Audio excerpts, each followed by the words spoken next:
Welcome to another simulcast of Dial the Gate, the Stargate Oral History Project, and gateworld.net, your complete guide to Stargate. My name is David Reed, and I am privileged, I should sit a little bit taller, to be back with Jenny Stiven of Clio Consulting, and Darren Sumner, my partner in crime of 25 years from Gate World. How are you guys doing today?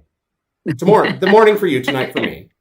Yeah, exactly. I'm doing great. I just got up. We're on the West Coast. I know. I just finished breakfast. Where on earth are you? Where indeed, right? Where does it appear I am?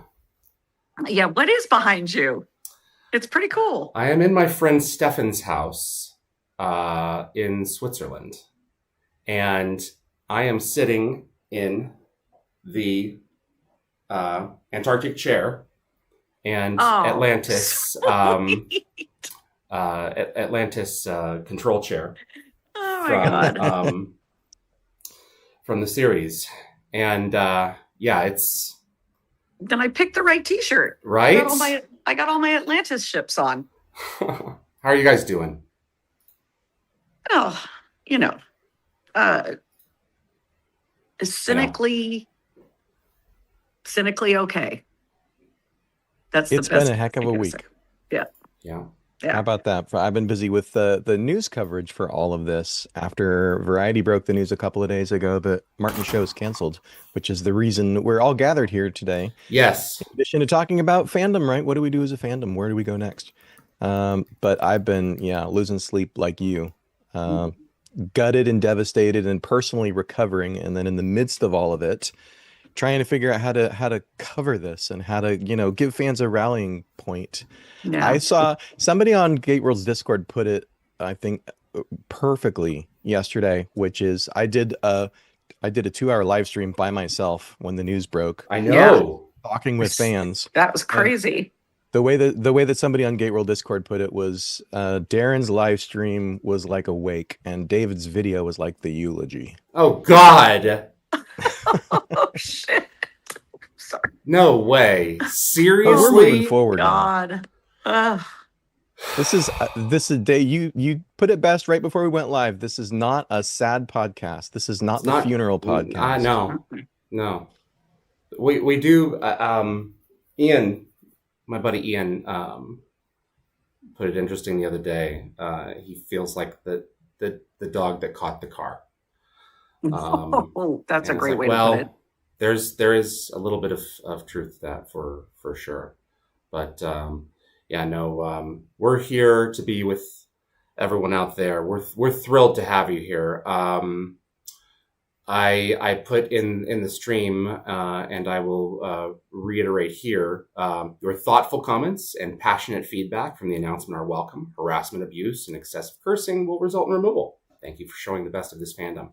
And I see that because I know that we are the best fandom out there in terms of how we are tempered in our response in compared to like a Star Trek or a Star Wars. We're pretty thoughtful and even keeled. Doesn't mean everyone is. Doesn't mean everyone's going to have to be. And that's okay. But we are, a lot of us are with military background. I think that says a lot of it. And we know how to roll with a punch. This fandom certainly does. And the three of us have been thinking about all of you these past 36 hours, 48 hours. It's not easy. But if you've been a part of fandom for a little while now, this is not our first rodeo. So we're glad that you're here.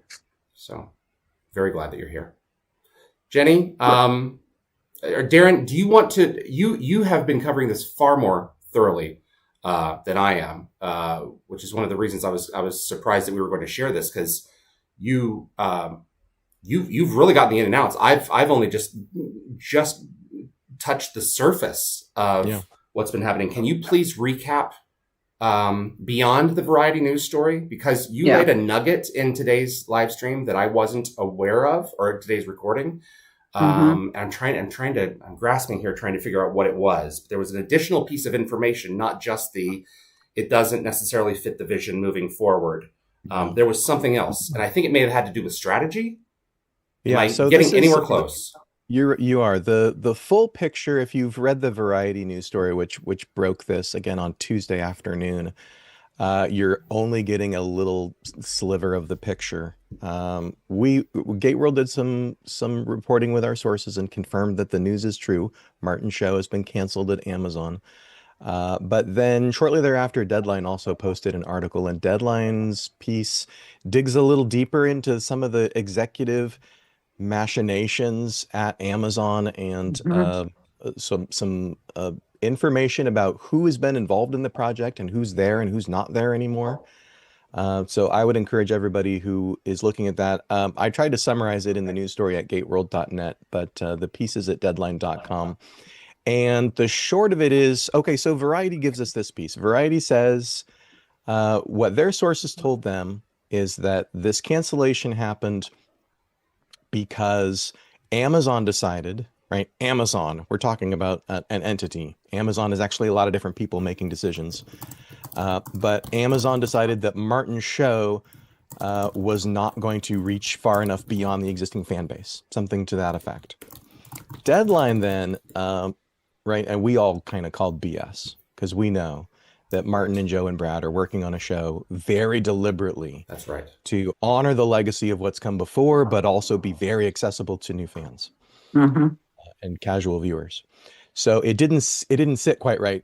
Deadline adds this piece that there's been some executive turnover. Some of the executives, specifically, they name Nick Pepper and Matt King inside Amazon MGM Studios, who were working with Martin to develop the show over a long period of time. Yep. The show was greenlit.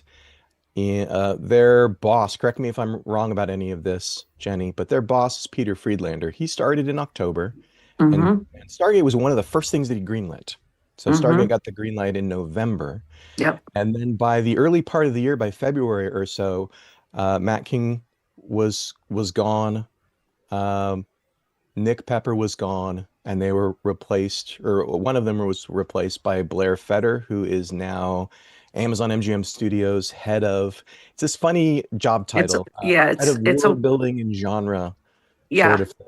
And I want to say one thing, Yeah. so because it'll help everybody. Amazon Creative Studios is its own shingle within Amazon. It has its own profit and loss. It has its own decisions. So when anybody's reporting Amazon, it's not Jeff Bezos. It's not the e-commerce side. It is the Amazon Creative Studios, which does have autonomy to make these decisions without any input, like any studio. The silos that they've got, which were very smart, was that Amazon Creative Studios created about, oh gosh, I don't remember now, but it was just post-COVID, sci-fi, fantasy, family, mystery, thriller, and they actually created thematic areas where different departments focused on the scripts, the incoming shows, the incoming movies, and the fandom. It was very specifically created to focus on fandom. Somewhere between last year and now, the fandom aspect of those silos became less important. It was not an official statement. It was not something that Mike Hopkins or Peter Friedlander sent out, but it became less of the directive of those silos, unfortunately. Yay. Yeah, so I want to get the language right as to what Deadline has added. Please. In terms of strategy. Let's see, where's the key line here?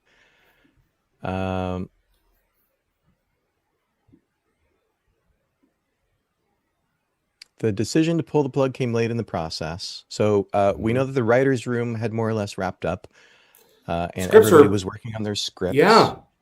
We know that Martin told us when we did our live stream in March that they had actually started some preliminary casting. They had started looking at some faces.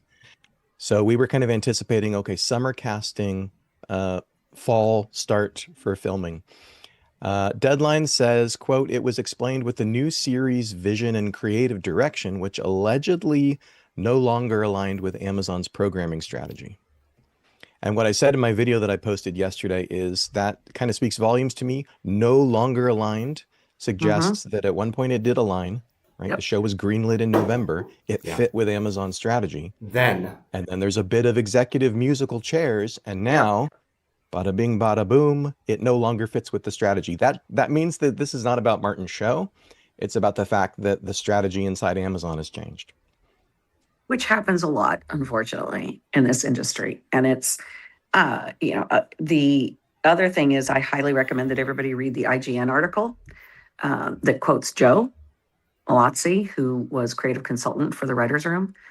There's a lot of misinformation right now, so I want to be incredibly careful, and we'll have to loop back when we get better sources internally. I was hoping, Darren, I told you I was hoping to talk to a source of mine who was directly working on the campaign, but she's on set for another show right now. So there's a lot of rumors even within Amazon about what's going on, because as you can imagine, there are other shows that are potentially on the block. And so there isn't a lot of clear information about the whys and the wherefores, except the Variety was very clearly what's called Marcom, or corporate communications. That was a distinctly directed media release by Amazon that went to Variety. Everything else in Deadline and IGN have been their own reporting, which I would rely on more, quite frankly. Also, The Wrap had a couple of good articles. So for anyone who wants to do a deeper dive, there's some really good information from their sources that they have internally at Amazon. It's not going to make anybody feel better, but it's just getting the right information. Yeah. I know a lot of you are asking questions. Please hold them until I give the word go. Darren, will you be taking questions in a little bit in your side of the chat? Yeah, we'll be taking questions. I'm going to have a hard time keeping track of them if folks post questions now in the Gate World chat. So again, hold your horses until we're ready to start taking questions.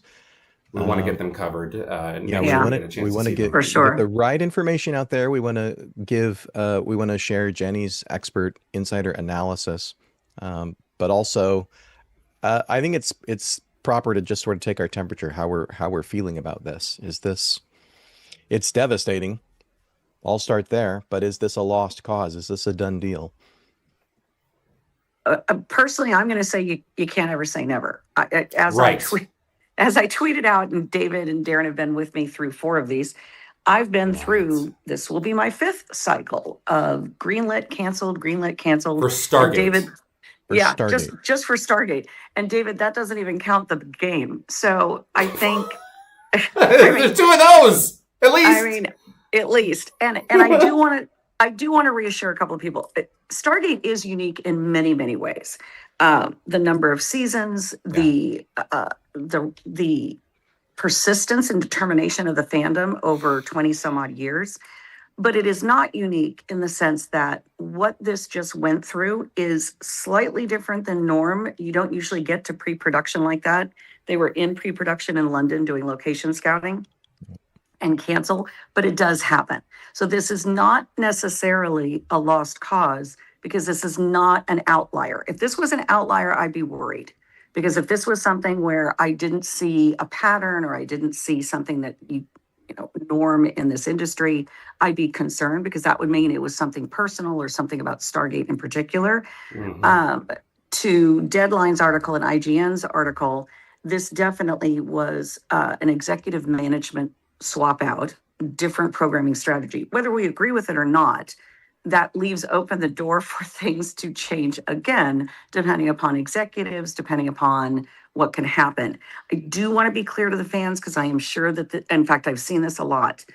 Unfortunately, this is not an IP that can be purchased. Martin cannot shop this somewhere else. In the sale from MGM to Amazon, and I was there, and I've seen a lot of it, and I confirmed this week so I could be very clear. The IP in particular for the intellectual property of Stargate, in addition with Legally Blonde, RoboCop, and a couple of others, is fully owned by Amazon and cannot be purchased. It could be licensed, but as we've talked about multiple times in the past, Stargate has very complicated international contracts. So at this point in time, it has to stay with Amazon unless there is a loophole or something that I don't know about since I worked there.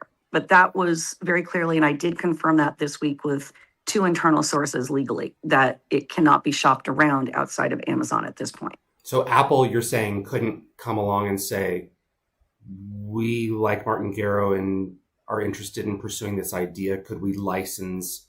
They could. They could. They could do that. They could do that. But It the, is but the ownership would unlikely. stay with Yeah. Amazon. And you think Yeah. at this point it's unlikely that that would happen?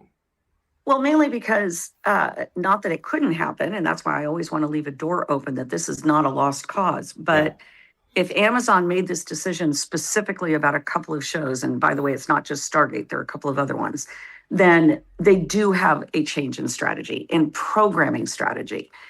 That's infuriating. It's a gut punch, but it doesn't mean they're throwing the baby out with the bathwater. They're not shutting down the IP.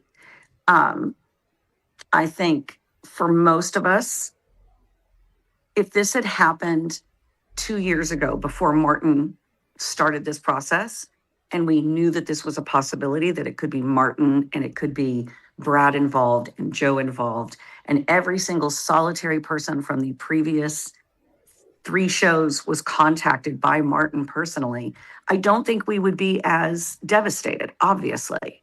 If Amazon had come forward 2 years ago and with Nick Pepper and said, hey, we're going to go in a different direction, we might have been pissed, we might have been frustrated, but we wouldn't have known any different. We would have thought, oh, okay, it's going to happen. The gut punch for all of us right now is we were led down a garden path. It's true. And so was Martin, for that matter. Yeah. And I think, while I still work in the industry, so I have to be a little careful right now to not back myself in a corner career-wise. I think that it is absolutely 100% legitimate to put together as many campaigns as possible, because as I've said multiple times, Amazon does listen to fandom. I don't know what this switch in management, I don't know if this switch in management changes that ability to pay attention to fandom. I am concerned about that. Okay. Yeah, we believe that fans used to matter, at least. It used to be a part of the equation. Is that still the case? As a fan, I sure feel betrayed because, again, if they've led us down the garden path, right? They announced a show. And let's be clear here. They announced a show after many years of different projects surfacing, trying to figure out what they were going to do with the IP. We know that they took pitches from different parties. At one point, we know that Brad had his own pilot script for a 4th show when the MGM acquisition went through that Amazon passed on. So the decision to finally give us a green light with Martin's project in November was the end of the road of a very long process of ups and downs, and maybe we'll go this way, and no, maybe we'll go this way, and this executive is getting behind this project and it'll be a movie, and no, we're going to go do a show instead. Is it going to be on MGM Plus? Right. The fact that we eventually got here was a minor miracle, that we had a show that was announced. Yeah, and announced in the canon that we wanted it to be. It's I have to say that I'm going to praise Nick Pepper again. I think the reason it got as far as it did was 100% because of Nick Pepper and Matt. And I cannot speak to the internal decisions because I have not been part of it. I wasn't asked to be part of this new rotation. What I can speak to is that this is not unusual, that a new exec, I mean, David, you and I went through it at Fox 3 times, that you get new execs in and suddenly something you thought was going to happen doesn't happen. Just like any sports team that doesn't want to use the same coaching staff and the same plays. They want to do something different. I have no problem with that. I have a problem with letting the horses out of the gate and then, shooting the horses. Yeah, I mean, it is absolutely right. You're absolutely right. Because we are now talking about companies that don't have an entertainment background that are now in this space that are willing to That's not the terminate case in stuff this. after the move ahead? Because No, I mean, I would normally they're in say yes, and development. They've announced. I would agree with you, except Blair has an enormous amount of entertainment background. Okay. I think I absolutely agree with you. There are other cases that I could pull up for shows that friends of mine have worked on, shows that I've worked on, that were killed because the tech industry that has taken over some of the streaming and creative production didn't understand. That's not the case. Creative Studios is its own, it has almost no input from Bezos or any of the e-commerce side at all. Frankly, it's one of the few. Meta and what they want to do has an enormous amount of input from the tech side. Netflix, Ted Sarandos is an entertainment veteran, but he does get a lot of input from the tech side. In this case, my understanding is from what I read in the Deadline article is that Blair Fetter is the one who made the decision.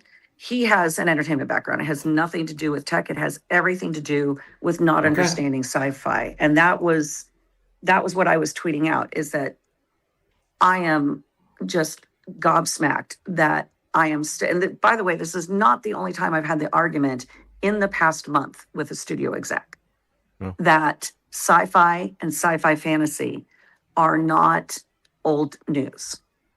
They are not past their prime. And by the way, these are quotes. It is not a genre or a fandom that has been played out, another quote. I find the entire perception of sci-fi fantasy, I liken it as an analogy to how romance was ignored, where 25 to 45-year-old women with very deep pockets were ignored for years. And vertical dramas right now tapped into that, and it's a $150 billion market because they were smart enough to do it. The last report that I got, which was actually from Luminate and from Fanthropology on sci-fi fantasy, it is the second fastest growing purchasing power fandom behind romance. Look at Project Hail Mary, Amazon MGM. That was the thing that really shocked me. Yeah, that this thing has been a huge success. Yeah. At one point, second highest performing theatrical box office, or third in this year. Amazon MGM has 95% of the flavor of Stargate. It's all about the importance of friendship and self-sacrifice, which if you look at the tentpole episodes like Lost City, like Heroes, is what those things are about. So I don't know, Darren, how much, I've seen the movie 6 times. That's really what blindsided me, to be perfectly honest. I mean, was the same thing for you at all, Darren? You mean Project Hail Mary? Yeah. I haven't seen it yet, and I'm in the boat where it's so big around here that my daughter has seen it before me. Yeah. I've seen it 3 times. I mean, honestly, it is insanely appropriate as a parallel that the fact that it was Amazon Creative Studios and MGM. That's right. Now, and there are some parallels here that could be brought up. So there is the issue of movies versus streaming television. Okay. So I don't know if and this, by the way, everything I'm saying now is guessing, is extrapolating. Is there an argument between the film and the streaming, which there was before at Amazon? Is there an argument between MGM Plus and the I'm going to call it linear, but that's not appropriate anymore, but between MGM Plus and the regular Amazon Creative Studios? I don't know. I do know that it's not lip service that the Amazon execs that I do know and trust feel that Stargate is, and I'm going to repeat the same thing they've said to me for years, a jewel in the crown. Yep. I think the problem is, I hate to say it, I think the problem is that Nick Pepper isn't there to guide the ship anymore. That is my opinion, that's what tanked it. Yeah, and this is my question, which you can tap dance around or deflect as much as you want. Because we know people change jobs, right? People are in positions of some power inside a Right. TV studio, and they have a certain remit that covers certain genres or platforms. And TV shows just take a long time to get made, right? 2 years of development before it was even greenlit, and then another 2 years, Martin told us, before it was going to be ready to stream. Mm-hmm. When you're in a position where uh, your job is to, give a green light to a show, help to develop it and shepherd it, but then somebody moves on. I'm trying to figure out how I, as a boss, who's the one who sticks Mm-hmm. around, who is the Peter Friedlander, or above him, Mm-hmm. who's the Mike Hopkins, or Right. who's over all of Amazon television. Uh, how do you allow such a profound change in strategy from the new guy when the decision's already been made? Somewhere in that changeover was a meeting that was a strategy meeting, and there were probably several strategy meetings. So first of all, if Nick and Matt, when they left, they didn't leave and then there was a strategy meeting.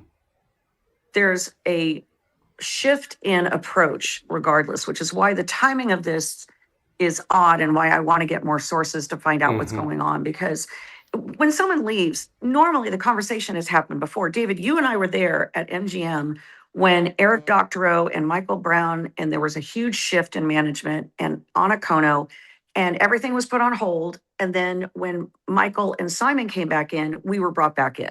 That's right. But those conversations about how they were going to reapproach the strategy happened before Anna and Eric left.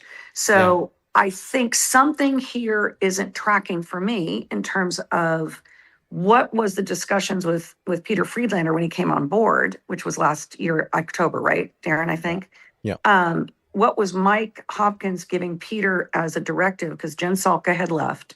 And Peter Friedlander is, by the way, a really big geek. So I'm not really sure, again, there's some disconnect here. And when he came in, he gave some new directions to some people. That's, it was Eric Kripke finishing out The Boys, which he wanted to. Right. That wasn't him being forced out. Oh, okay. So how are we going to shift? What's going to happen next? Those are the conversations that happen in the fourth quarter. Normally they happen in third quarter, but Peter came on in October. So at that point, when Nick and Matt leave in January or February, there was a decision prior to them leaving. Okay. I would imagine that Martin had conversations or was having conversations, because that would be normal, where the new execs come in and say, okay, I'm new. I know Nick brought you in. I know that these shows are on the dock. I know you're so far down the road. Fill me in on what's happening. Fill me in on what's your vision, what's going on. And then that exec would say, okay, here's the strategy that Peter and Mike have asked me to shift to. And that's a normal conversation. Where the disconnecting gap here is,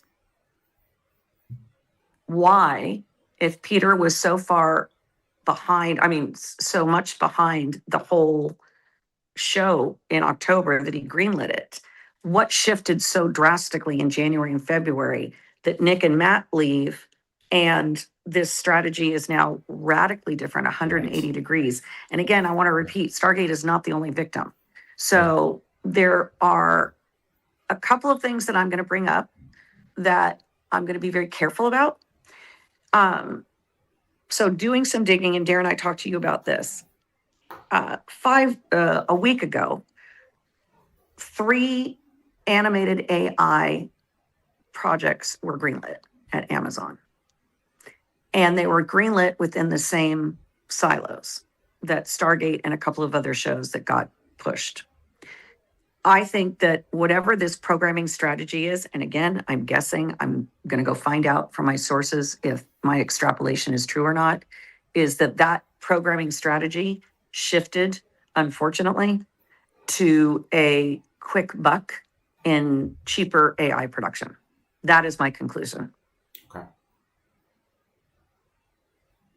It's not a good one, but it's not a total surprise.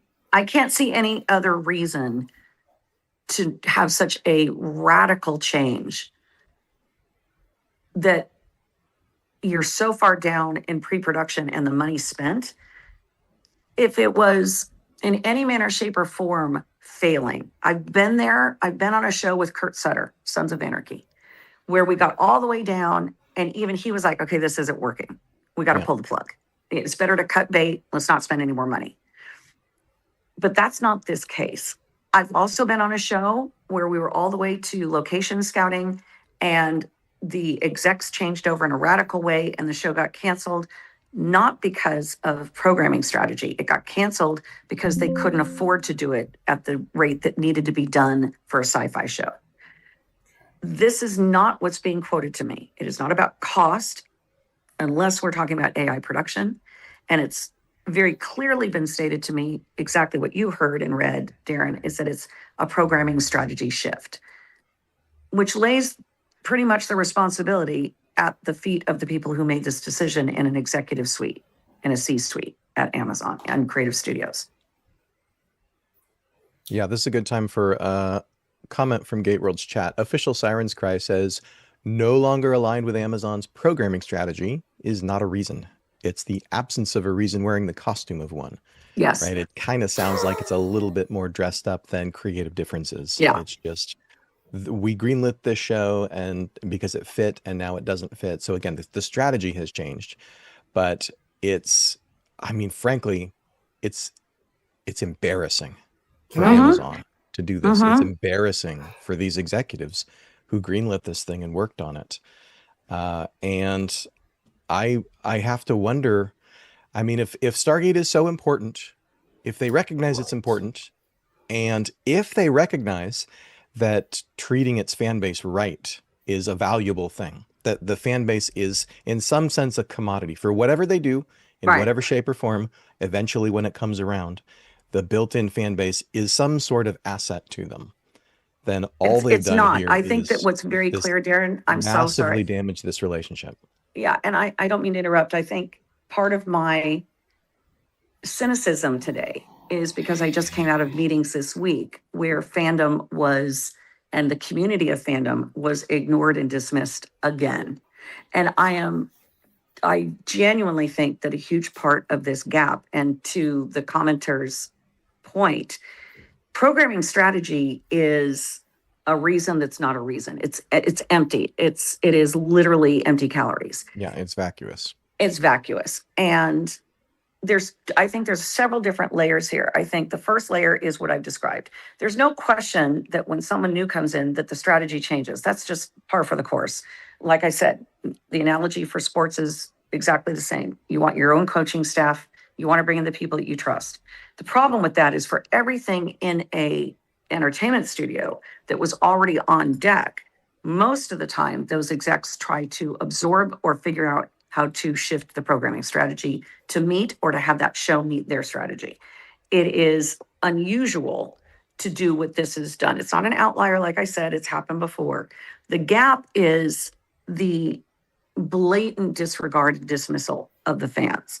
And to use that as an excuse, not just about programming strategy, but that what Martin and the writer's room was doing, and remember, Joe was a creative consultant, so there's no question that the canon was being woven into these scripts.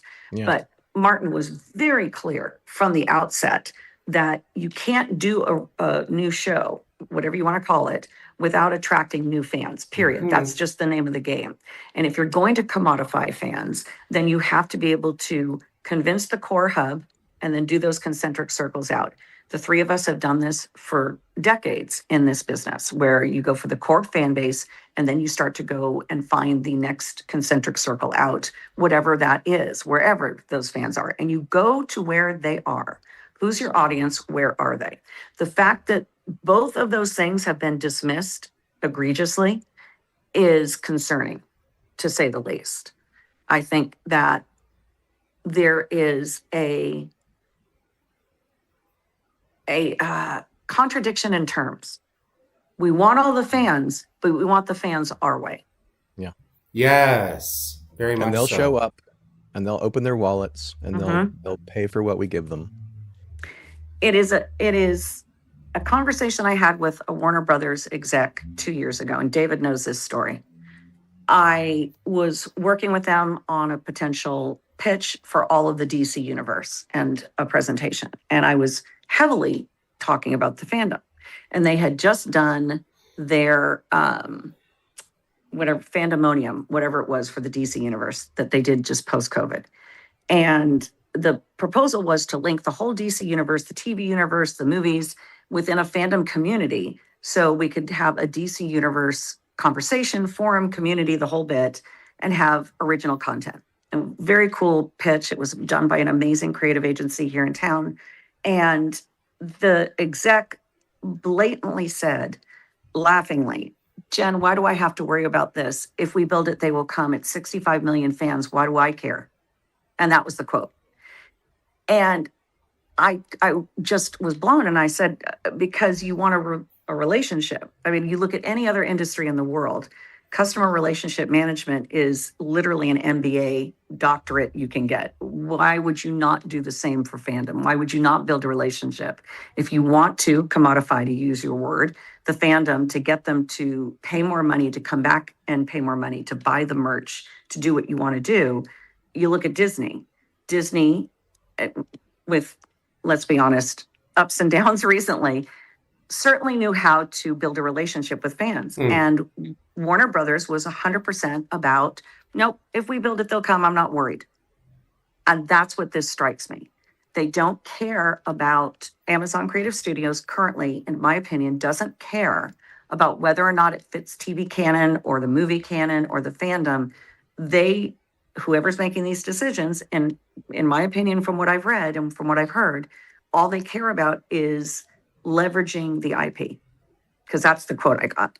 So brass tacks here, we're talking about more than likely starting blank slate so that they can reach a larger audience from the get-go and have less cones to have to push out of the way of this semi-truck that they're going to reintroduce everything with.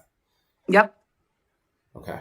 And I'm not sure, again, as soon as I get more Of sources, course. I will come Early back days. to you guys and I will let you know for sure.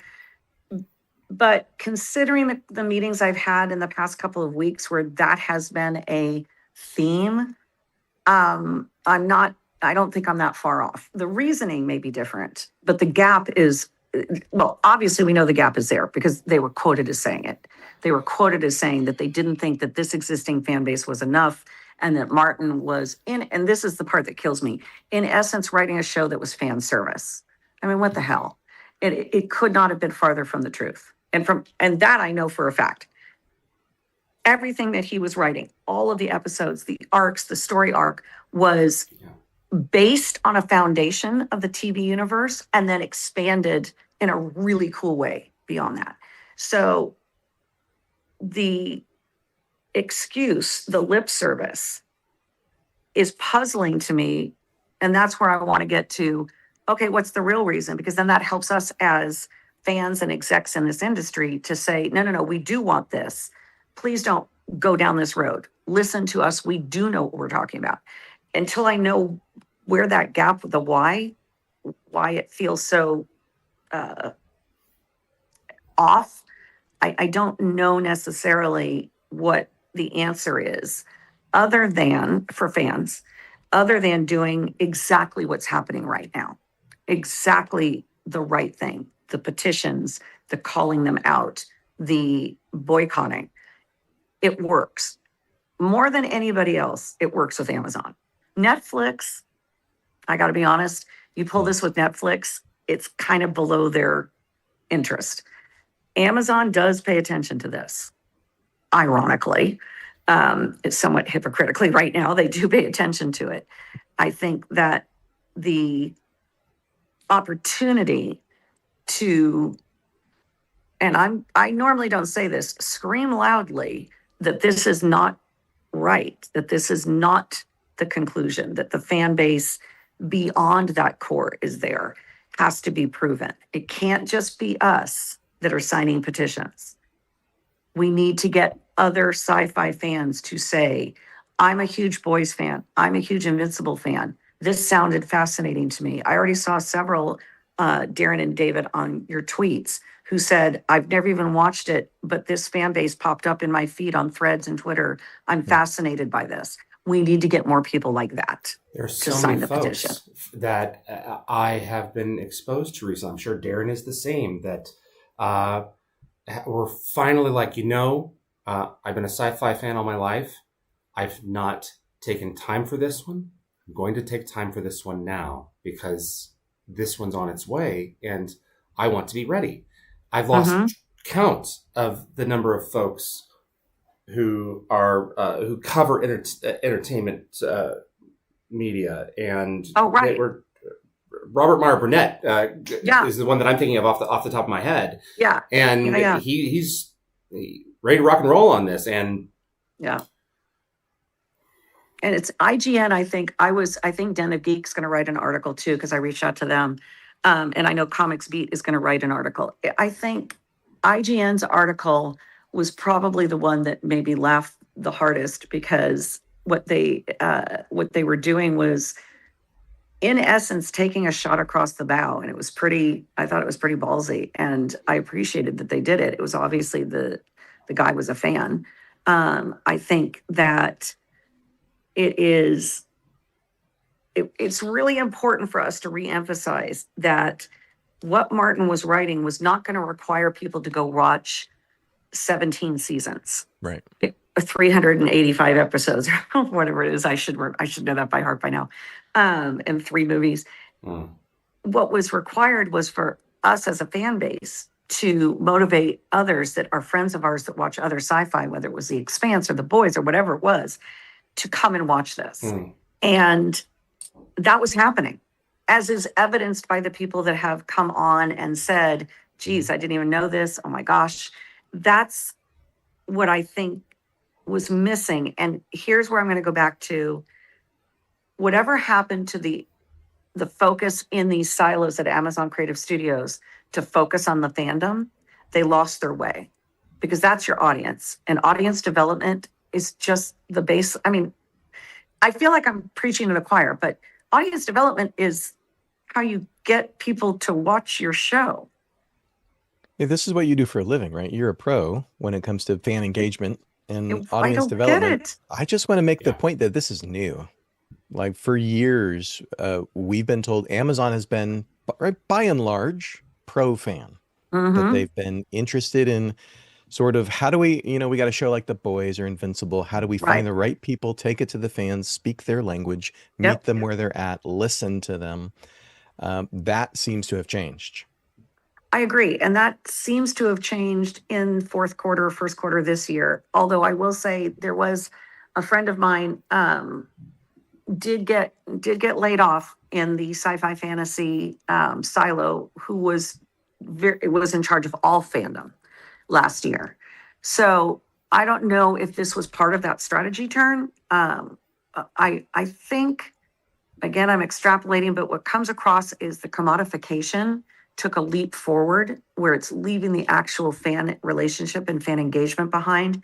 And it's just going to the, if we build it, they will come. And then we're going to leverage the hell out of them. And we're going to squeeze every dime we can. And I'm a bit shocked by that, because that's not Peter Friedlander. That's certainly not how he's done shows in the past.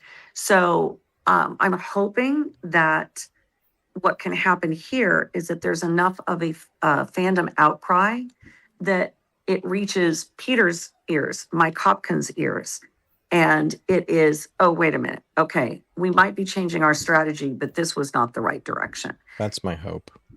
I mean, it's not too late. It definitely is not too late. And it can only be achieved through a sincere, measured approach if you want a positive change. If you go at this, folks, with a scorched earth mindset,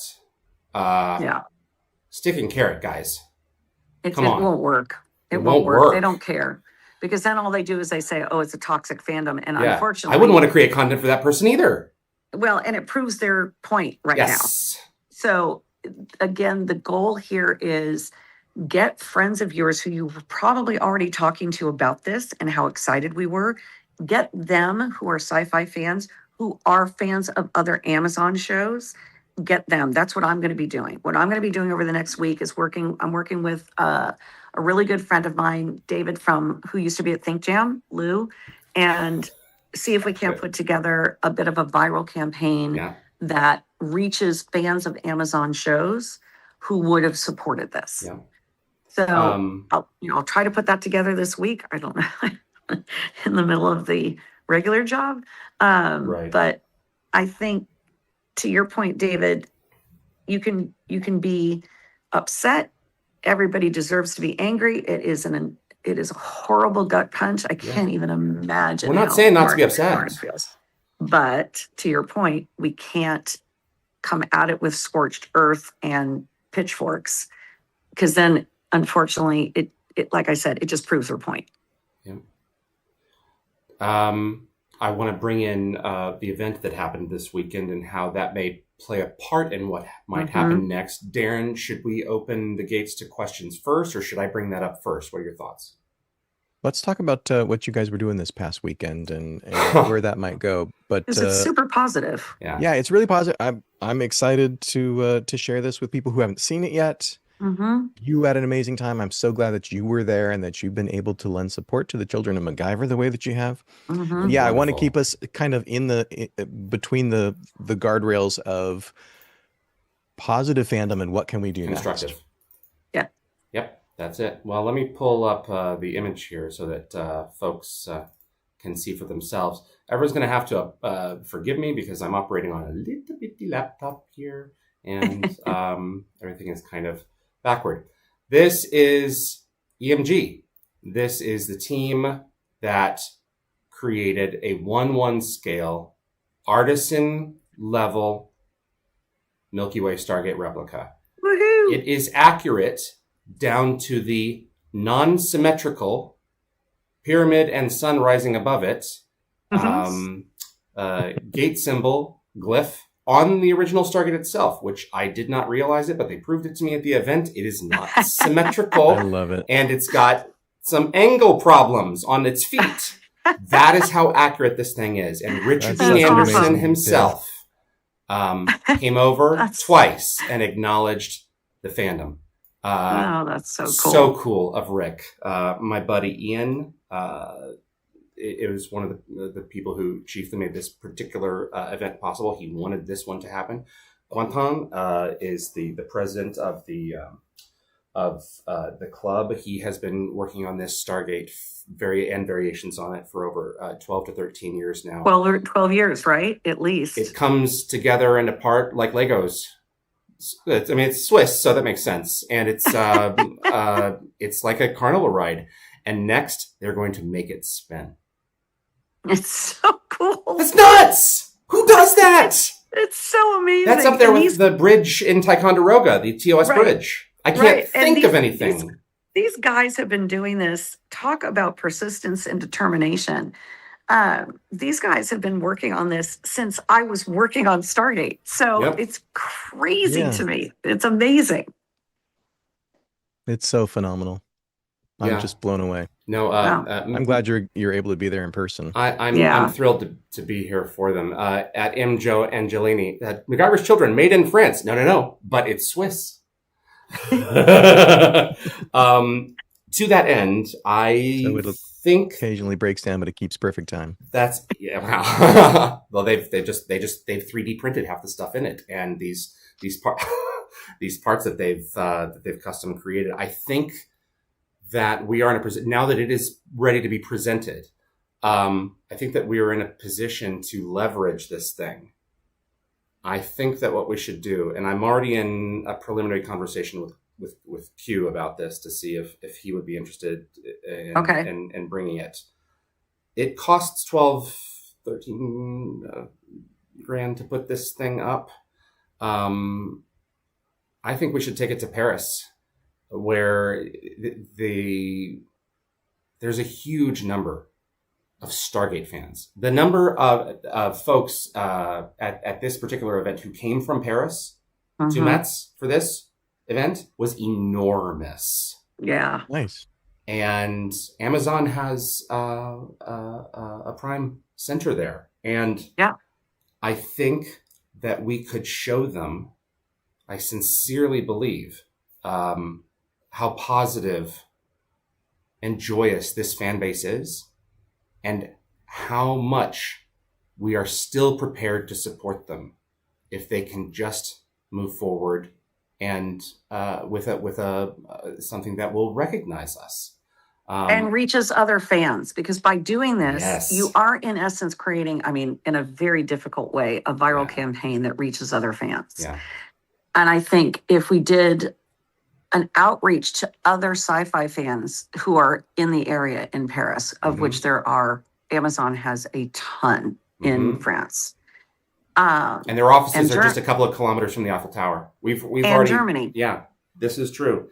In my chat and in Darren's chat, if you guys would be interested in financially assisting with making this happen in the near future, could you please put a 1 if yes and a 0 if no? Even in a small way, if this is remotely of interest to you, because I don't think it's a coincidence. It may be a flash in the pan. I don't think it's a coincidence that this thing is done now. And regardless, I'm not expecting this thing to move a needle. But I do want us to have a true north that we can center ourselves on, with something that is constructive and positive, that still shows that we are a united fandom, that shows that we have something that we want to contribute to the larger sci-fi community that is a positive thing. Yep. Because we need that now more than ever. You know, this timeline kind of sucks sometimes, but I think we can really make a positive impact. And again, going back to what you have both, well, the reason why we're friends is that, as cliched as it is, I have best friends in the Stargate family that are 100% because of Stargate. And not just because I worked on it, but because I was a fan of it. So I lead very different kinds of lives. Oh, Lord, yeah. I mean, we're all over the place. That's the best part, is that it's, there was a Stargate fan who I had not met, and she's younger, who I just followed on Twitter.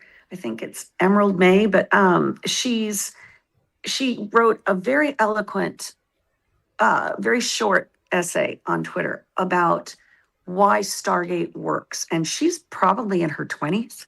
And it is, and it's about the world that it opens up literally and figuratively for everybody. And it doesn't matter what walk of life you're from, what your beliefs are, who you are. No. If you love Stargate, that's it. You're into it. And that is also what they were writing about. And that was what Martin was going to expand on. That was a very, very human theme of, you know, we're all together. We're human. We're all on one earth. Come on, guys. This is, you know, we should be together on this. That would have been something I think is needed desperately right now. And that is probably one of the biggest reasons why I'm just gut punched, is that if there's a show that we needed, this is it right now. Yeah. Darren, you're not Joshua watching Alexander in Gabriel's chat says, Joshua Alexander in Gabriel's chat says, reach out to Dragon Con, which seems like a good event for the Stargate to be at. But the Stargates in Europe right now, I imagine it's a lot more than $12,000. Yeah, it'll be considerably more with the waves and all. David, what about your friend that we had at Chicago in 2019 that you bought the top of the Stargate from? The top of the Stargate? Oh, you mean a segment of the Stargate? A segment of the Stargate. Yeah. Oh, they're loaded, if that's what you mean. Yeah, what if we got them to Dragon Con? I can call up some of the programmers there. To have them pay for the Stargate to bring it out?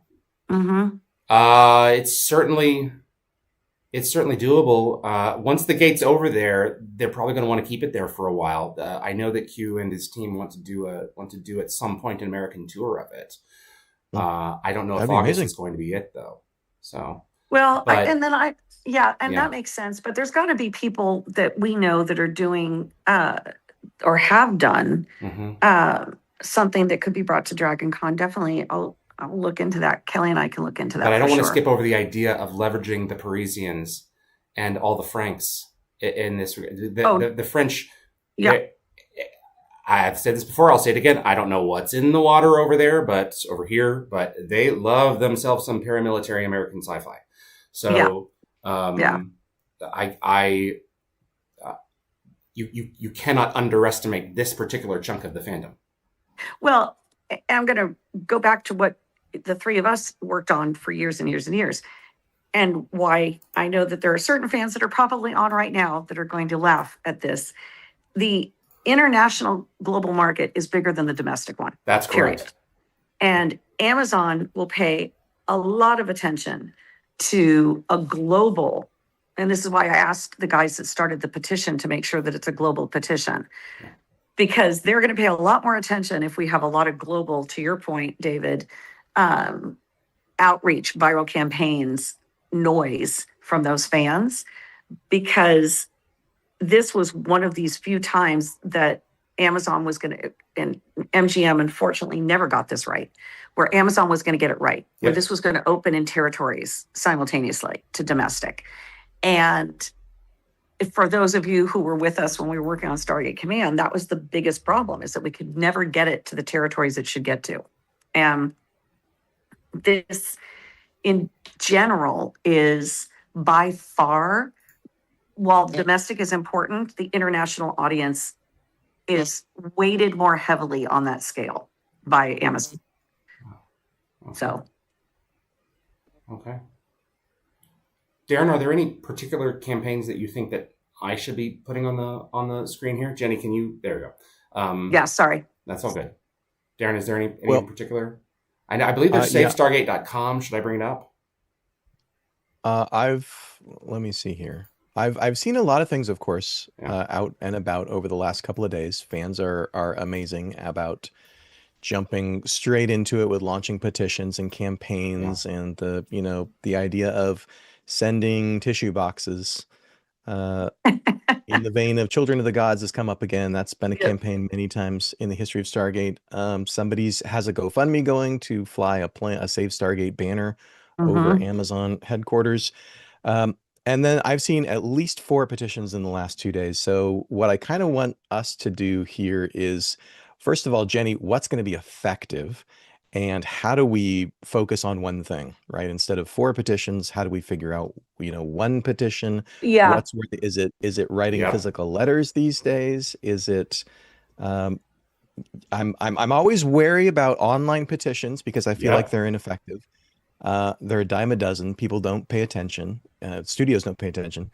But maybe that's wrong. And then I'm also always a little wary of something that is raising money, right? That's asking people to donate to something or purchase something. Yeah. I love the guy's idea about flying the banner, and good on him. I just, from a career standpoint, I can't advocate for that because I can't, in the business that I'm in, I can't advocate for fans to donate money to something.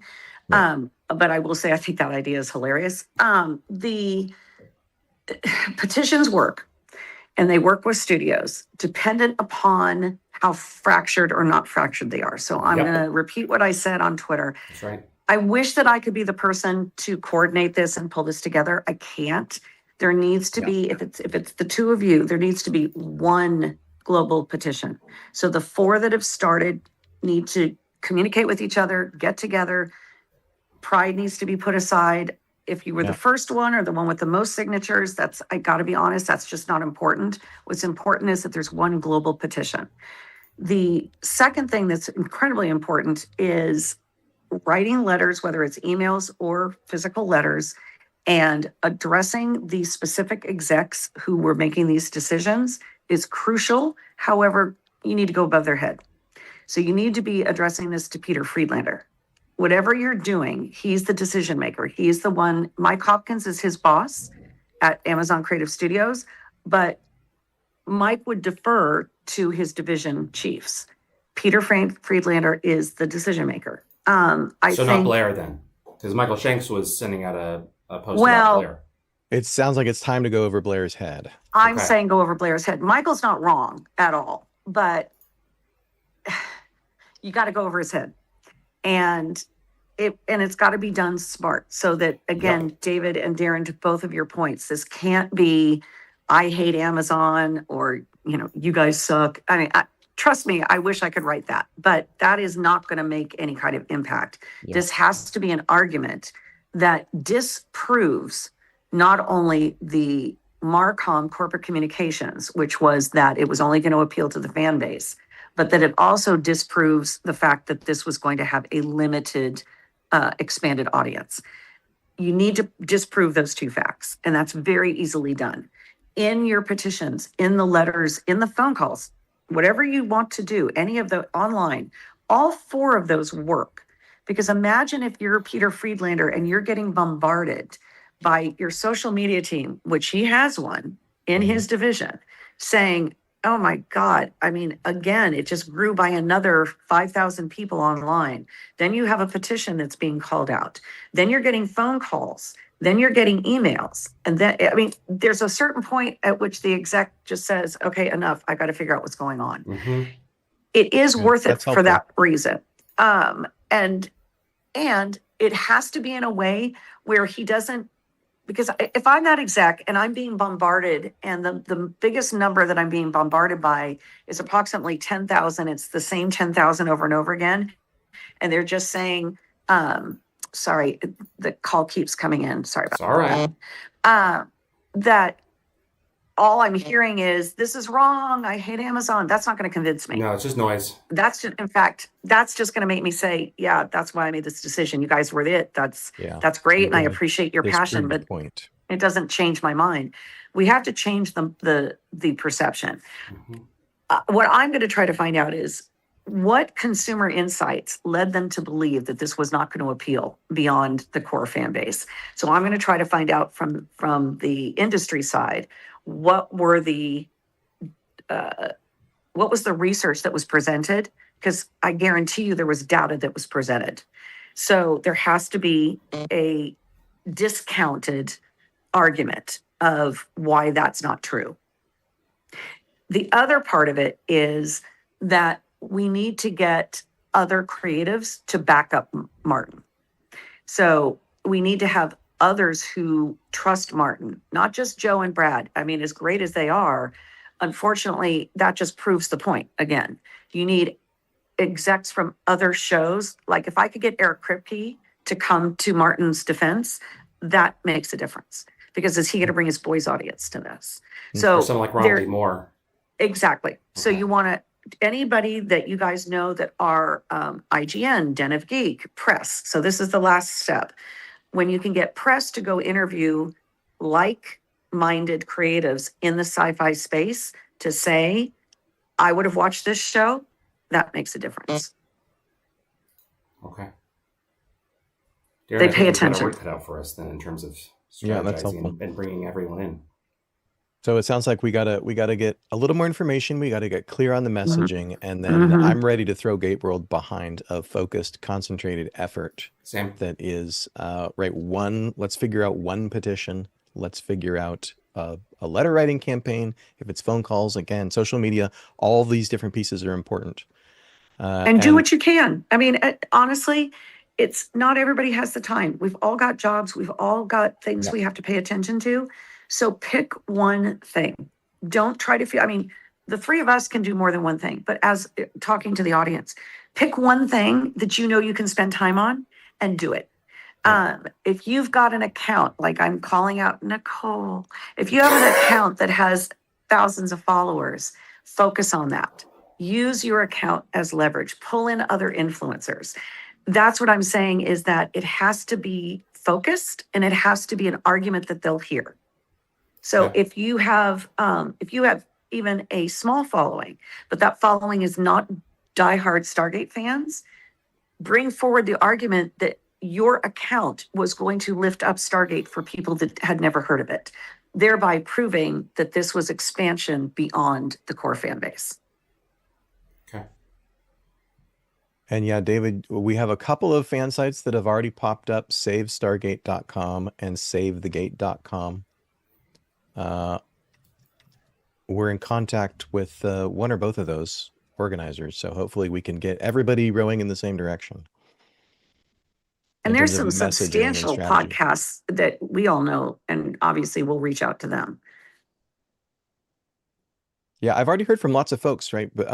People who are doing the GoFundMe, Mhm. who are signing petitions, creating new petitions. The Get Into Gate guys Yeah. are looking at doing some kind of let's draw attention to this Mhm. project on YouTube. So there's lots of energy right now. It's time to strike while the iron's hot. Well, and Get in the That's Gate it. guys, Sidetrack, all those guys, interview people outside this fandom. Interview other creatives. You guys have been interviewing people in other sci-fi shows.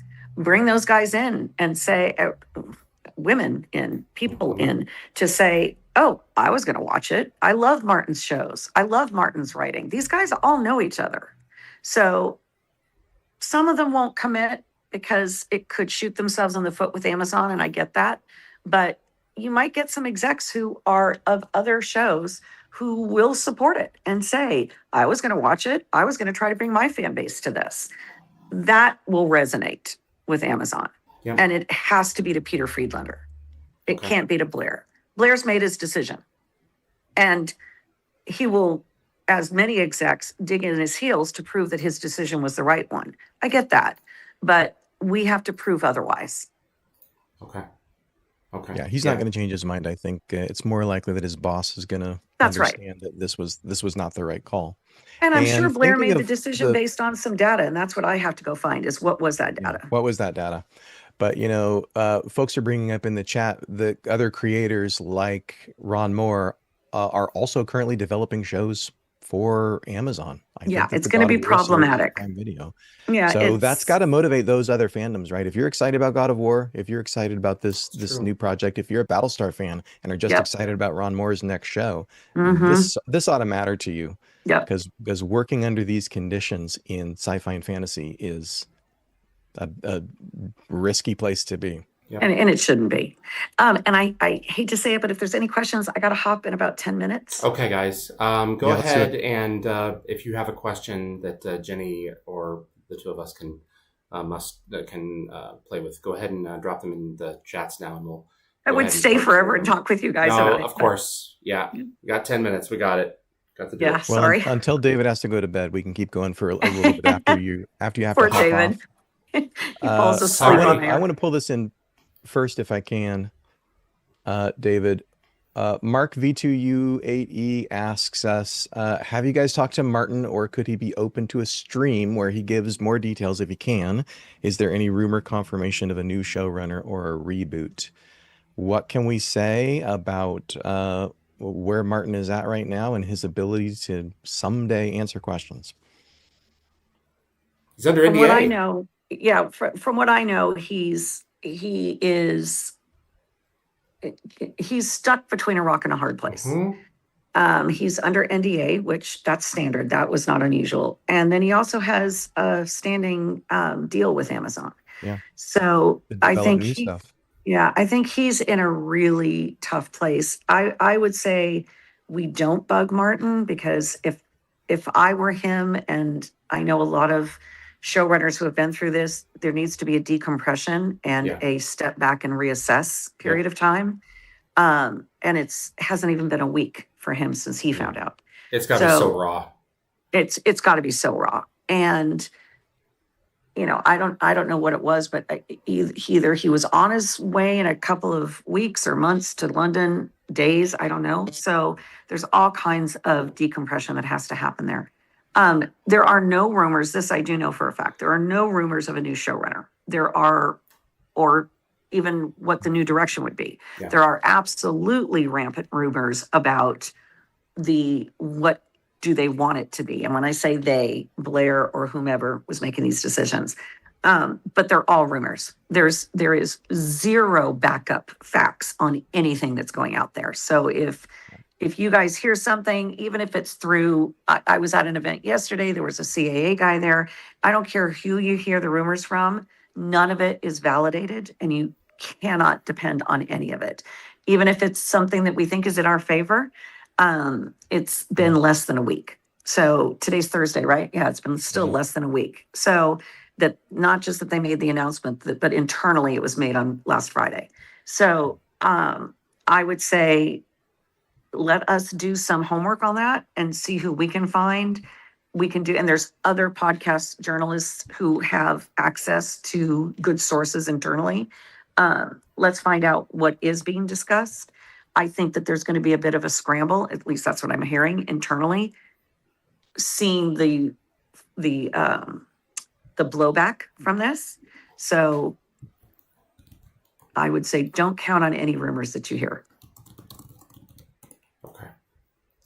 All right. Let's see here. David, what questions are you seeing over on I Dialogate? I didn't have things set up for my guys now. Guys, I'm in 449. So go ahead, and if you want to go ahead and put them in there now. Let me have a look here. Matt Hall, 1934. David, Darren, Jenny, I just want to thank you all for your service to the fandom. Love from a rainy London. You bet. There's talk about Momoa and Flanigan's influence. I know that they were wanting to do something, but they were really wanting to take it in a specific direction. Yeah, and again, it could be cool, but it doesn't matter if Amazon isn't going to allow licensing of the IP. And that's it. Yeah. Unfortunately, it wouldn't go to them for a variety of reasons. Yeah. So the petition website, Robert 92607 is asking. That's savethegate.com. I tried savestargate.com and it didn't go anywhere. Savethegate.com was working for me. Yeah. And there's a change.org petition, but again, we need to combine these. Yep.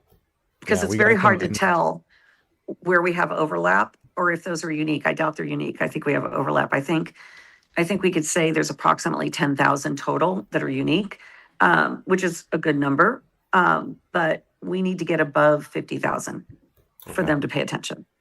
Okay. Noted. That's the magic number then. I think we've got that. The number of large YouTube channels that I wasn't even aware that these folks were Stargate fans. That started to post about this when the announcement was made that it was canceled. They didn't say anything when it was announced. And so they were anticipating, and then it got pulled out from under them, and now they're pissed. Has been really staggering. Some of them are 1.5 mil. Yeah, exactly. I don't think there's any reason we can't reach. I mean, honestly, if we could reach over 100,000, that would be prime. Yeah. Yeah. Ibreck, could Devlin and Emmerich use the U.S. 35-year copyright termination right, 17 U.S.C. subsection 203, to reclaim Stargate film rights and pressure Amazon into continuing Martin's project? No, it's a great question. I've been through that, jumped through those hoops with MGM and Lionsgate before. There's two issues going on there. It is different canon, that being the primary issue. Yep. The secondary is that was separated years ago. When Amazon bought MGM, I mean, you guys all know, different versions of Roland and Dean were brought back in 2017 when David and I were working over there. They were brought back in 2012. There's lots of versions of this. But when Amazon bought MGM, that to all intents and purposes severed that connection regardless of the copyright. The copyright now refers only to the movie rights. And even that is complicated. Roland and Dean could certainly come back in and do something for or with the movie, maybe. I think they own the majority of the IP, but the distribution rights and the production rights are a bit of a legal mess. And Amazon won't touch that with a 10-foot pole. But what I think you're asking is, would they do something separately since they do own the IP?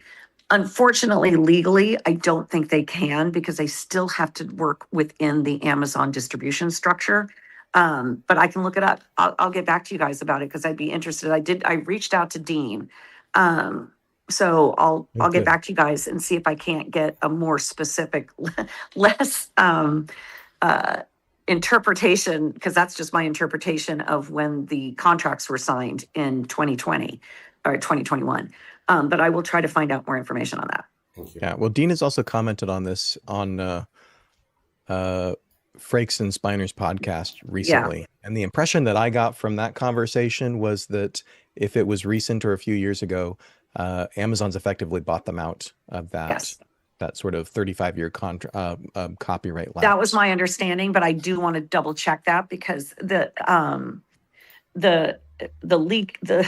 legal audit that happened in 2020 for that was insane. And Lionsgate held on to some distribution, and then Roland held on to some percentage. So it's very complicated. I know that Amazon did buy out the distribution, Darren, the 35 years, but I'm not sure they bought the IP because Roland and Devin and Dean came back a year ago.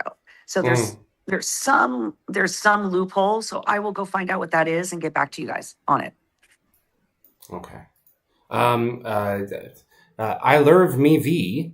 Question for Jenny. I'm a watcher of other Amazon shows, and I feel like they're trying really heavily to get away from genre TV and instead really leaning into YA, young adult romance shows. Do you see that happening as well? I do. We kind of already touched on it a little bit. Yeah, I don't think that is unusual across the board, frankly. I think that it depends on what the algorithm is serving you on your Prime menu. So in terms of what the creative studios are developing, like I said earlier, there is this weird perception that sci-fi fantasy has passed its prime, or is the other quote played out, like I said earlier. But everything goes in cycles, and there's nothing that an executive will change faster than their mind if a fandom proves that they're there to spend money on something they thought had been played out. So you're not wrong. It is definitely a push. And let's be honest, there is a baton handing off to younger millennials and Gen Z right now, rightly so. I think this gets in a bigger conversation, and we should talk about this again, because I think I didn't get into this because it is a very deep hole that the industry as a whole, the studio system, of which Amazon would love to consider that it is a rebel. It's not. It's part of the studio system. It is a traditional media now. They are in a tailspin. So the studio system in general is, and I'm going to use a very old term, freaking out about how to reach Gen Z audiences. And the main argument right now is, do they want to be in theaters? Do they want to be on their phone? Do they want to be watching at home? And there are very legitimate reports that are saying where that audience is that is being ignored by the studio system because they're panicked. So I think, to your question, it makes sense to prove to them again, we're here. There is still a sci-fi fantasy audience. We are not played out. Both things can be true. We can be interested in YA romance. We can be interested in YA horror. I mean, look at Backrooms and Obsession. It just proves there's a bigger audience there. We have the largest. Yeah, we've had the largest audience population-wide, domestically and internationally, ever. Are you telling me that there's not a big sci-fi fantasy group there? That would be a really shoot yourself in the foot decision. And I got to go find out what data was proving this to them, because that's certainly not what I'm reading. And both those things can be true. We've got enough people to cover both. Or, hey, here's a concept. I'm a woman. I like both. I play video games. I like sci-fi fantasy. I like romance. And you spend money on it. And I spend a lot of money on it. Too much money, probably. Before we lose you, a couple more questions. Riley Sharkey Reese wants to know, how does Jenny feel about mailing campaigns with tissue boxes or Fruit Loops referencing the pilot and window of opportunity? I think they're great, honestly. I still think old school works. That still gets attention? It gets attention. Look, anything that's going to get attention, let's say it doesn't make it to the exec, it only makes it to the Amazon mailroom. Funnily enough, there is still such a thing. It will get a viral campaign. It'll get a journalist interested. It'll get somebody paying attention. It'll get another exec at Amazon going, what is going on? Why is there a bag of tissue and Fruit Loops by this guy's desk? If no other reason, it may not change the mind or move the needle of the execs that made this decision, but it would get a journalist interested. And that's worth it. Yep. Or an influencer. Honestly, guys, I cannot emphasize enough getting influencers within sci-fi fantasy interested in this. Talk to them, reach out to them. If you follow an influencer and you're a fan and you feel like you can get in their DMs and talk to them about it, do it. They're going to have far, far, far more impact than anything else. Okay. Jenny, thank you. Yeah, as always. You bet. Absolutely. Don't despair, guys. There is always hope. There's always hope. And a decision made by one guy that is counter to what the decision was for 2 years, it indicates to me that there's an opportunity to switch that back. Okay.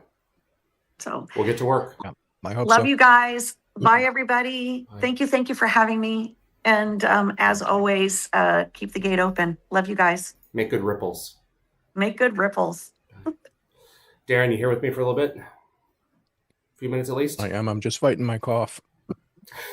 let me reconfigure this thing here. Give me just a second. Hang on, guys. Let me reconfigure my screen. Appreciate everyone's patience here while he hacks up another lung. Yeesh. I don't know what that is, but I don't want some. Right here, just a second. That was Jenny Stiven of Clio Consulting. That was really exceptional, and she is the one that I go to for a lot of this. We've been Darren and I have been with Jenny for a while now, and doing these State of the Gates. People keep on asking me, they didn't come at the beginning, what is this in the background? I'm at my buddy Stefan's house in Sweden, and he owns like a quarter of what was at Bridge Studios. So hence, so yes, it's all real. No, it's not a fake screen.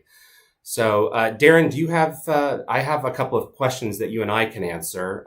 Do you have, goodness, my goodness. And he'll huff and well, you know what? Let's just let him blow his house down. The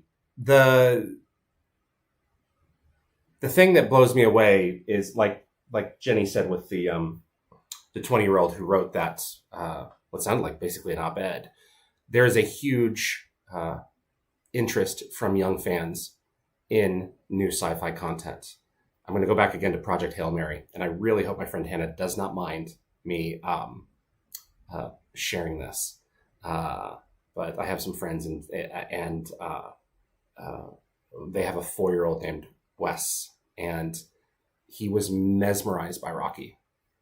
And the first thing that we showed him was the scene where Grace explains to Rocky what happened to his girlfriend. And now she's with Mark. And Wes went and made a Rocky hate Mark picture. So and then he went back the next day with his dad and went and watched the entire movie, 2.5 hours. This is a kid that can't get off his device. Well, he can, but he was mesmerized. It shows that this stuff does work. Darren, are you okay? We're getting there. Okay. All right. So I apologize. No, it's all right. Let me go ahead and see here. How does Dan Ben 07? How is Stargate doing on other platforms like Pluto TV and Sky? It's being watched. Shouldn't that affect things? My understanding is that Amazon collates all of that data, and obviously something happened where it was just like, we need more. We need to try and get a little bit of a broader appeal, I'm guessing.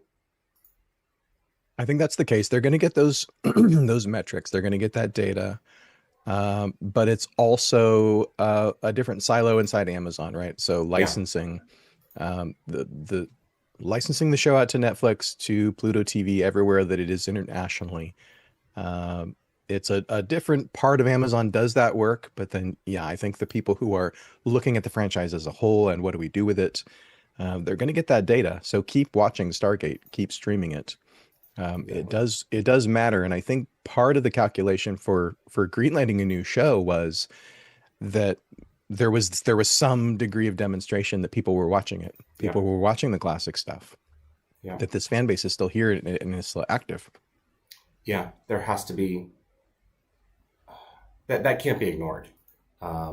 There's so many layers to this that we're just beginning to grasp the edges of as we move forward here. Matthew H. Texas. David, you mentioned possible RDA interview in future episodes. Do you know if he is aware of the current situation and has an opinion? So before Marco Maldini did the video of Rick's panel at Metztori, Rick had mentioned to me that he had spoken with Brad and that they were really moving in another direction away from the old cast, as we kind of already knew. But that he basically confirmed at that point that he, and then recorded at the panel, and then Darren, you picked up that he wasn't planning on appearing. And if there was a cameo, he probably hadn't even been approached about that yet. Is that what you gathered? Yeah, that's what I gathered from his Rick's comments on stage in France last weekend, was that he hadn't been approached to do anything with it yet. A cameo is always a possibility down the road, but the guy's 76. He's retired. He's not going to be a guest star in an episode. Cameo, maybe. That's it. I think that the signs are good that you can expect Rick on an upcoming Dial the Gate episode. He was very kind to me in some of his words. So very good. I'm super excited about that. I'll take the win where I can. Jenny says, hey, Jenny Stuyvesant, everyone. Jenny says, hey, one of the commenters was saying that sci-fi fantasy is not the same as sci-fi. I get it, but we need to make sure that you guys stay in response to that because other fans are seeing that is how Amazon defines it. So when we're talking to Amazon about Stargate, it needs to be that it can fit that silo that they have created internally. So sci-fi fantasy is that silo. Okay. Yeah, when they hire an executive like Blair Fetter to do world building and genre, they're talking about a big silo. They're talking about science fiction and fantasy at large, right? Okay. World building, franchise, that sort of thing. Okay, understood. Do you have anything on your side that you want to call out specifically? Our friend Martin Zokor asked earlier, is there any official statement by Amazon MGM? And I think the answer is no. Although Jenny said that the Variety piece she thinks was probably their source was probably pretty official or semi-official. Okay. So there's no press release. I don't know if there's going to be any sort of public statement from Amazon's execs on this. Well, it remains to be seen, but so far I haven't seen anything. Mm-hmm.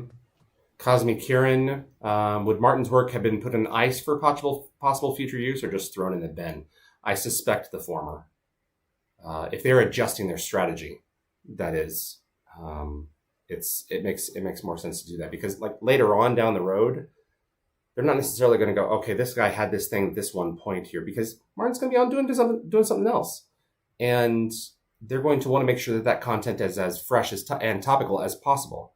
As you should with most science fiction, because things change in our world all the time. We're not the same society we were 5 years ago. You're going to hire a series creator who's got a pitch, who's got a fleshed out idea, knows what season 1 looks like, and if that's not Martin's idea, then Martin's idea is gone. If they hire somebody else is not going to want to do his idea. They're going to get the job because they pitched their own idea and are going to shepherd it from start to finish. That's it. It's heavy stuff, man. Yeah, lots of practical questions over here. What's the consensus on who to email at Amazon? That's from Liz VRS. JS Horton 1184. Can you guys publish the list of people to contact, how and what to say? Bonnie Arbuthnot. Bonnie, good to see you. Yeah, that's a president. Oh my gosh, good to see you. And an alternate take. I hope you brought your checkbook.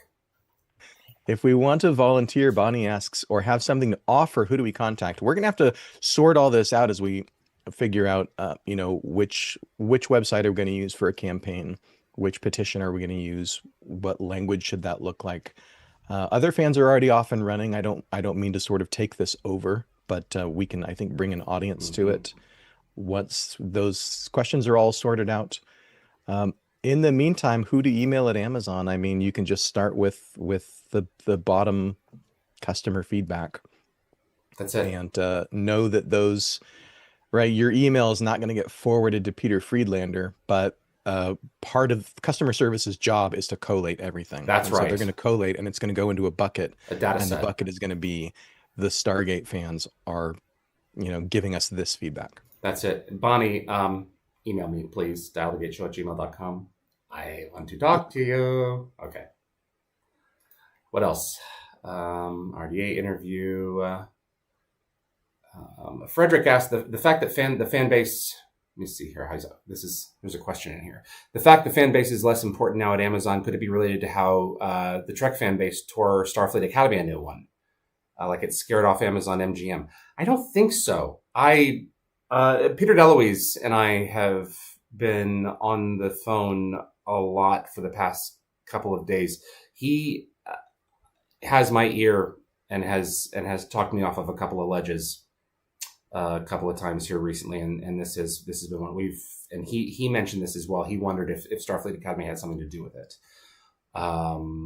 But it's certainly possible. What do you think?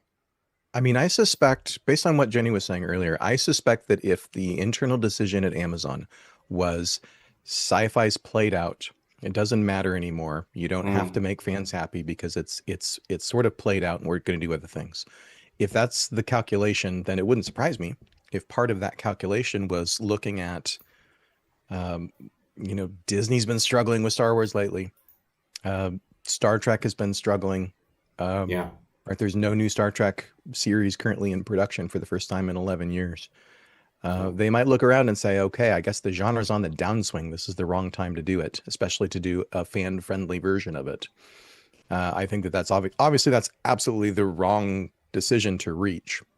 But it's a possible conclusion based on it's how a TV exec might look at the field and make a decision.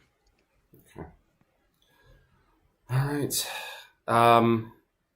That's basically what I have here. Anything else on your side? I love to see talk about for 2.5 hours the other night. I haven't had a chance to watch it. What did you go on about for 2.5 hours? Yeah, I killed my voice. Well, I just talked with chat and recapped the news every few minutes as people were discovering it. I just didn't want, it was up on Gateworld and trades, but I know the YouTube audience is different, and I didn't want 3, 4, 5 days to go by before our YouTube audiences even noticed that the show had been canceled. That's right. Jenny says you can bombard LinkedIn. So. I'm seeing in chat here, and I'm seeing all over social media the last 2 days that people they're mad, but they're also energized and they're ready to get practical and do something about it. Whether that's writing a letter or an email or signing a petition or contributing to some sort of campaign. So guys, what I would suggest in response to all these questions, right, is it time for another tweet storm? All these questions is do what feels right to you right now in terms of Gateworld and Dial the Gate helping to coordinate some sort of unified effort and then promote that. Give us a couple of days. Jenny told us that she wants to dig out some information to learn a little bit more about why this decision came down the way that it did. And then in the meantime, I think we've got let's look at the petitions that are out there and see how they're doing, see who's involved. Hopefully those guys can reach out to dialthegateshow@gmail.com and webmaster@gateworld.net. And we're already in touch with other fans, other content creators, podcasters, etc. So I think there's a team that is forming, but it's just going to take a few days.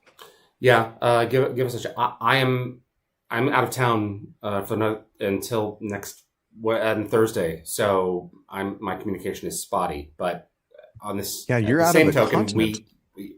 At the same token, we don't want to wait too long. So, this is going to be a bit of a thing to pull off. But I really do believe that Jenny is right in terms of a unified front. on this one. I don't think it should just be like taking the gate to Paris, and like only people who can either be in Paris or can financially contribute to that is the key. I think that we should do something that everyone can really participate in. So let's work at noodling that. Because my first thought is, along with you, Darren, is not something that you should put money to, something specifically. We can do something like that, but there really should be something that everyone can do, whether it be a tweet storm or something similar that we can all grasp together. Yeah, we have the mod team over on the Gate World Discord has already set up a Save Stargate channel. If that is for folks who use Discord, if that's a good place to sort of share ideas and rally, that already exists and is up and running. Okay. All right. Anything else that we need to cover here? Anyone that you need to thank? Thanks to everybody for being here today. Thanks to those of you who tuned in with me on a live stream on Tuesday that did feel like a bit of a wake. It felt to me, I mean, I wish we had more people that I could have brought on and talked to in person, but it felt like when we've done funerals, when we've done online, ceremonies of mourning for Stargate actors who have passed, because we were mourning the show. But I appreciate you. I appreciate everybody who turned out for that and for this on both channels. You're here right now or you're watching later, and it matters. You're part of this fandom. Even if you're not super active, you're part of this fandom and it matters. Please comment in our feeds under each of these videos. We're simulcasting this right now. Commenting moves numbers. It moves the needle. It's engagement. If you watch most of this thing, that's absolutely one thing. But if you are passionate enough about applying your thoughts in relation to the video, in relation to what you saw, and giving feedback, Amazon does again collate that data, and it makes a difference. The more constructive and thoughtful, the better. If you want these people to create a show for you, speak to them in such a way that they would want to create a show for you.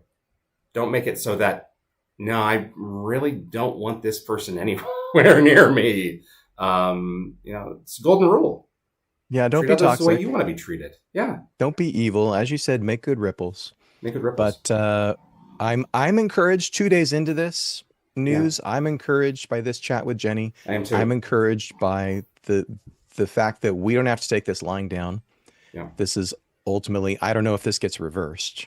I don't know if it's possible to save Martin's show, but we're in a skinny little window right now where it seems like if this was just an executive making a decision, and there's a possibility for that decision to be reversed with more information and with fandom being active and engaged, now's the time.